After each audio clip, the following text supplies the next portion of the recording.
Cool. Yeah. So the first piece of news that we're going to be looking at is from the guys at Avalon Hill. Now, towards the end of October, over Halloween, they released Axis and Allies and Zombies, which is their new version of the game, which comes with all the kind of stuff that you would have expected from Axis and Allies. So you get to play as all the different large powers that were playing through World War II. But then the other big twist to this is that there's also going to be zombies involved. So everything is now suddenly a little bit more weird World War. So as well as having to contend with each other and sort of battling for control of the world as the Allies and the Axis, you're also going to have to be dealing with a zombie plague and a virus that is spreading across the planet. So it's been very interesting to see how it all comes together.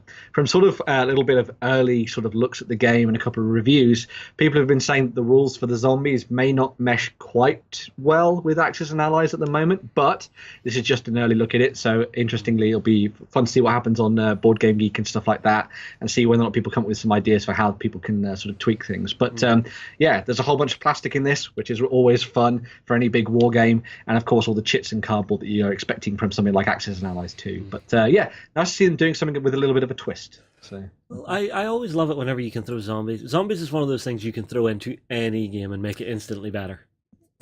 Well, Give me a game where you couldn't throw in zombies and make it better. I'm challenging you now. Diplomacy. yeah. Zombies and diplomacy. How do you? You can't, so it would ruin that game immediately because you can't be diplomatic with a zombie. Yeah, you can. Diplomacy of a shotgun. No, see, at that point, that's not diplomacy. It's my diplomacy.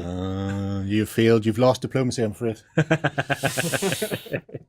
But it's like I say, it is interesting adding the zombies to it. It's not just the reskin. So the nice thing about Axis and Allies is it's a relatively simple system. So if it does need some minor tweaking to get it to work well, it's not the biggest problem in the world. They're not have to reread and rewrite screeds of material to get it in there. So Well, I mean, like whenever you're doing zombies in most genres, there's not much of a mind behind it. You know, different types of horror, there's always a different sort of feel and sort of thought process behind how that's going to act in anything.